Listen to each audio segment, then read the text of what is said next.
जैसे कि आप सभी जानते हैं कि श्रावण महीना शुरू हो गया है, लेकिन क्या आपको पता है कि आखिर इस महीने का नाम श्रावण क्यों पड़ा? क्यों महादेव को यही महीना बहुत प्रिय है? बाकी महीने में भी तो सोमवार आते हैं, लेकिन भगवान को सावन महीना ही क्यों पसंद आता है? क्यों यही महीना उनको भाता है? आज अपनी वीडियो में इसी विषय पे बात करेंगे। आप सबका स्वागत है आपके अपने ही चैनल मोरल शक्ति में। आज बात करते हैं कि सावन के दौरान बारिश का मौसम होता है और पुराणों में कहा जाता है कि बारिश के मौसम में ही शिवलिंग पर चढ़ाए जाने वाले फूल पत्ते आते हैं। इसीलिए जब सावन के महीने में हर फूल पत्ता आता है तो भगवान शिव को यह महीना बहुत प्रिय है। और यहाँ पर ही इसी महीने में शिव जी की पूजा के लिए ताज़े और सुगंधित फूल पाए जाते हैं। स्कंद पुराण की मान के चलें तो वर्णित कथन के अनुसार शिव ने स्वयं कहा है, मुझे सावन का महीना बहुत प्रिय है, इसीलिए महीने की हर तिथि व व्रत पवित्र होता है। इस महीने का नाम श्रावण क्यों पड़ा, इसके बारे में भी शिव पुराण में कहा गया है। शिव पुराण व स्कंद पुराण के बारे में इसके दो वजह बताई गई हैं।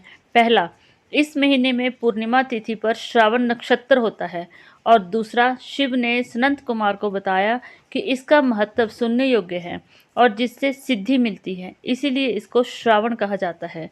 इसमें निर्मलता का गुण होने के साथ साथ यह आकाश के समान भी है, इसीलिए इसे नाभा भी कहा जाता है।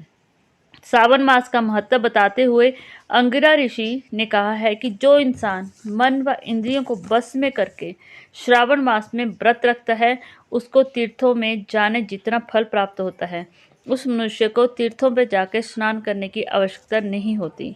शिवजी से जुड़ी 3 कहानियां हमें हिंदू धर्म में मिलती हैं, जिससे हमें पता चलता है कि महादेव को इस महीने में सबसे ज़्यादा प्रिय क्यों माना जाता है। देवी सती ने पार्वती के रूप में जन्म लिया था। उस समय माँ पार्वती ने शिव को पाने के लिए बहुत कठोर तपस्या की थी। ऋषियों ने शिव की बुराई माँ के सामने काफ़ी की और काफ़ी कोशिश की कि माँ अपने मन से इस जिद को निकाल दे, क्योंकि जैसे ही माँ सती को शरीर को लेकर भगवान शिव ने पूरे ब्रह्मांड में नाच किया था, उसके बाद वह इतने ज़्यादा दुख में हो गए थे कि वह समाधि में लीन हो गए थे। और सभी ऋषियों को लगता था कि अब भोलेनाथ अपनी समाधि को नहीं तोड़ेंगे और उनका विवाह नहीं होगा। और उन्होंने माँ पार्वती की परीक्षा लेने के लिए भी उनके सामने अपना तप छोड़ने के लिए कहा, लेकिन माँ अपनी ही हट पर अड़ी रही। फिर शिव ने उनको दर्शन दिए और उनको वरदान भी दिया। कहा जाता है कि जहाँ पर माँ पार्वती तपस्या कर रहे थे, वहीं पर पास के ही तालाब में एक मगरमच्छ ने बच्चे को मुंह में रखा हुआ था, और जैसे ही माँ ने उसको कहा कि वो बच्चे को मुंह से छोड़ दे, मगरमच्छ ने अपना एक नियम बताया। उसने कहा कि मैं शिकार को छोड़ता नहीं हूँ, लेकिन आपको अगर लगता है कि इसको छोड़ना चाहिए तो आपको अपने किए हुए तप का फल मुझे देना होगा। माँ ने बिना सोचे समझे संकल्प लिया और अपने तप का फल मगरमच्छ को दे दिया, जिससे उसने उस बच्चे को छोड़ दिया।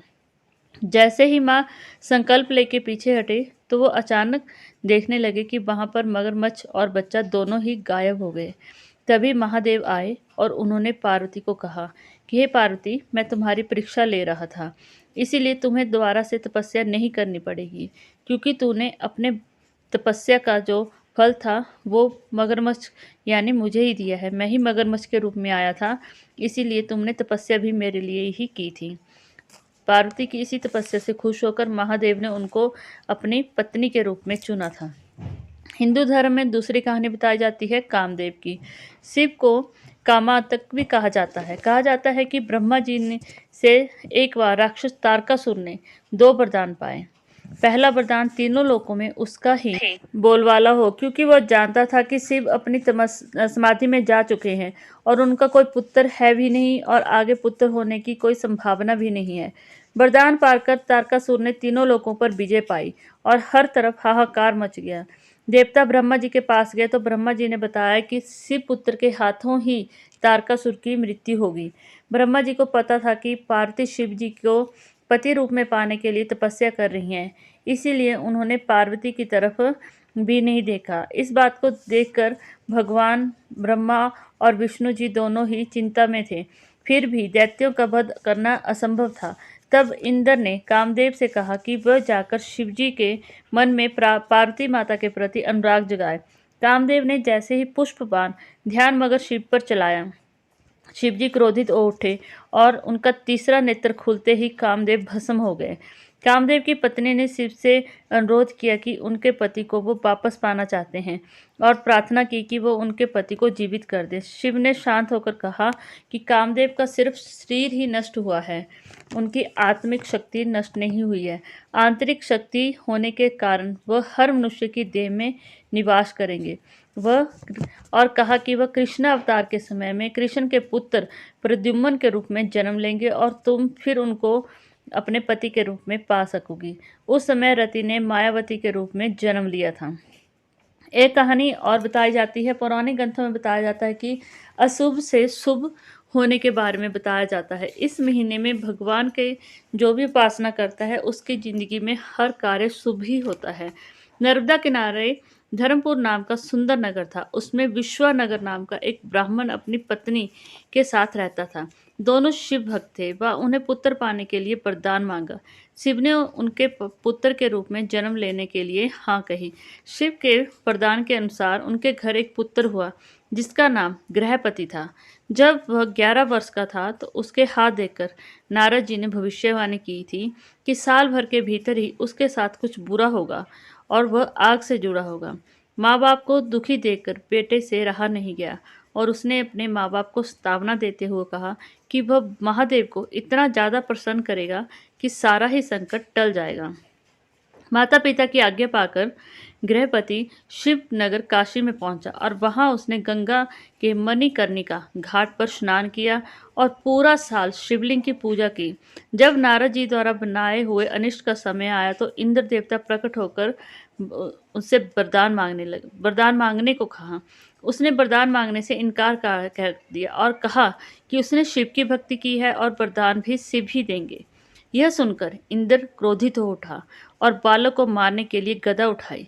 गृहपति ने शिव से रक्षा की याचना की और तभी शिव जी ने उसको दर्शन दिए और कहा कि डरो मत, मैं ही शिव जी हूँ और इंद्र के रूप में तुम्हारी परीक्षा लेने के लिए आया था। महादेव ने कहा कि मैं तुम्हें अग्नेश्वर का नाम देता हूँ, तुम आग्नेय दिशा के रक्षक रहोगे और तुम्हारा भक्त अग्नि, बिजली व अकाल मृत्यु से हमेशा ही परे रहेगा। अग्नि को शिव के रूप में जाना जाता है, इसलिए तुम मेरा ही रूप कहलाओगे। तो यह थी दोस्तों कहानी कि आखिर इस महीने का नाम श्रावण मास क्यों पड़ा। क्या आप इसके बारे में जानते थे या आपको इस विषय में किसी और कहानी का पता है तो प्लीज़ कमेंट करके अवश्य बताएं। अगर आप मेरे चैनल पर नए हैं तो जितना ज़्यादा हो सके वीडियो को शेयर कीजिए, लाइक कीजिए और चैनल को सब्सक्राइब करना मत भूलिए। हर हर महादेव।